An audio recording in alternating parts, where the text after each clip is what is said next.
오늘 우리에게 주시는 하나님의 말씀은 마태복음 13장 1절에서 17절 말씀입니다. 마태복음 13장 1절에서 17절 말씀입니다. 다 찾으신 줄 알고 함께 교독하시겠습니다. 그날 예수께서 집에서 나가사 바닷가에 앉으시매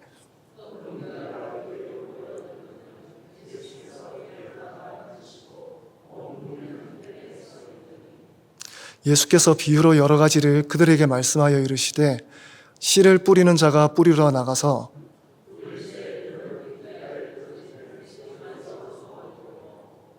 더러는 흙이 얕은 돌밭에 떨어짐에 흙이 깊지 아니하므로 곧 싹이 나오나 더러는 가시떨기 위에 떨어짐에 가시가 자라서 기운을 막았고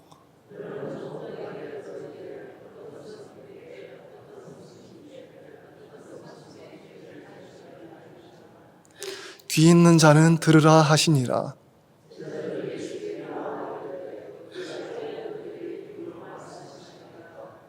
대답하여 이르시되 천국의 비밀을 아는 것이 너희에게는 허락되었으나 그들에게는 아니 되었나니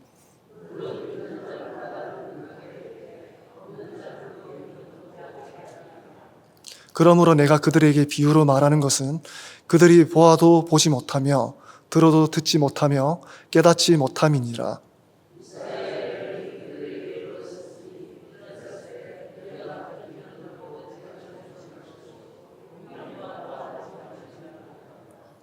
이 백성의 마음이 완악하여져서 그 귀는 듣기에 둔하고 눈은 감았으니 이는 눈으로 보고 귀로 듣고 마음으로 깨달아 돌이켜 내게 고침을 받을까 두려워함이라 하였느니라. 함께 읽으시겠습니다.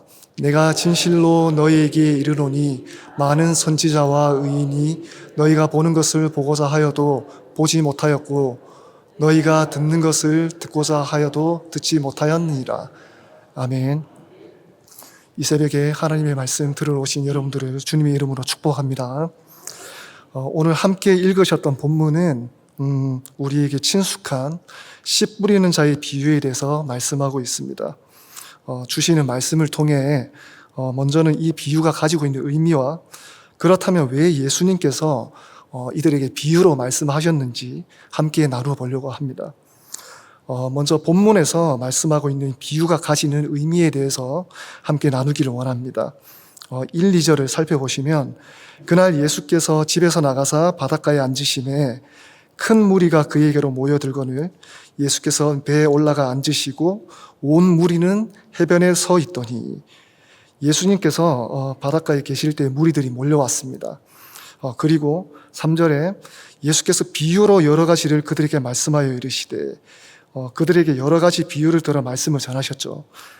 그 첫 번째로 씨 뿌리는 자의 비유를 말씀하셨는데 씨를 뿌리는 자와 또 네 종류의 땅, 길가와 돌밭, 가시떨기, 좋은 땅이 나옵니다. 여기서 씨를 뿌리는 자는 하나님의 말씀을 전하는 자를 의미합니다. 그리고 소개하고 있는 각각의 땅들은 하나님의 말씀을 듣는 사람들의 마음과 태도를 의미하고 있습니다. 이는 각각의 땅의 상태에 따라서 하나님의 말씀을 대하는 반응과 결실이 달라질 수 있음을 알 수 있습니다. 본문에서 말하고 있는 결실은 예수 그리스도를 믿는 우리 성도가 살아가면서 하나님의 말씀에 순종하는 가운데 맺어지는 결과물을 의미하고 있습니다. 이는 우리의 마음밭의 모양에 따라서 신앙이 성숙하기도 하고 또는 반대의 결과를 가져온다는 것입니다. 우리가 하나님의 말씀을 들을 때에 내 마음은 어떠한 땅의 모양을 가지고 있는지 한번 돌아보시기를 원합니다. 한 가지 더 살펴볼 것은 8절에서 말씀하고 있는 좋은 땅입니다. 이 좋은 땅 가운데서도 100배, 60배, 또 30배 각각의 차이를 말씀하고 있는 것은 우리 각자가 하나님의 말씀을 받을 때 깨닫고 성장하는 정도에 따라서 신앙의 결실에 차이가 있다는 것입니다. 따라서 지금 나의 마음 상태가 하나님의 말씀을 받아 뿌리를 내리고 또 싹을 틔우고 또 결실을 맺기에 좋은 상태인지 점검하시면서 밀양선교교회 성도님들 모두가 풍성한 결실을 맺게 되시기를 소망합니다. 다음으로 또 왜 예수님께서는 무리들에게 비유로 말씀하셨는지 함께 나누기를 원합니다. 예수님께서 첫 번째 비유의 말씀을 마치시자 제자들에게 예수님께 와서 어찌하여 그들에게 비유로 말씀하셨습니까? 라고 질문을 드립니다. 그러자 예수님께서 천국의 비밀을 아는 것이 너희에게는 허락되었지만 그들에게는 아니다라고 차별적인 대답을 하십니다. 예수님께서 무리에게 비유로 말씀하신 이유는 이들에게 하나님의 말씀을 알지 못하게 의도적으로 막으시는 것이 아니라 오히려 그들의 완악한 마음 때문에 이 비유를 깨닫지 못한다는 것을 말씀하고 있는 것입니다. 다시 말씀드리면 하나님의 말씀을 비유를 통해서 전달하실 때에 그 비유에 반응을 하지 않는 사람들은 자신의 완악한 마음 때문에 깨닫지 못한다는 것이죠. 그래서 그 책임이 자신에게 있다는 것을 말씀하고 있습니다. 본문 15절 말씀에 보시면 이 백성의 마음이 완악하여져서 그 귀는 듣기에 둔하고 눈은 감았으니라고 말씀하고 있습니다. 여기서 완악하다라는 원어의 뜻을 살펴보면 마치 살이 쪄서 아무 느낌이 없는 상태, 즉 죄악에 물들어서 내 양심의 감각을 느끼지 못하는 그런 상태를 말씀하고 있습니다.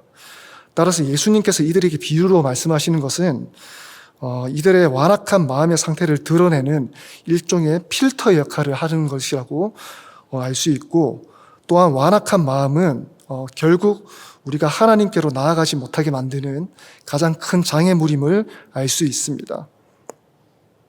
오늘 이 시간 우리에게 이러한 모습이 없는지 한번 돌아보시기를 원합니다. 마음속에 있는 죄 때문에 하나님의 말씀을 깨닫지 못하는 부분이 있진 않는지, 또 반복해서 짓는 죄로 인해서 완악한 마음으로 내 마음이 변하지는 않았는지 기도하시면서 철저히 돌아보시기를 원합니다.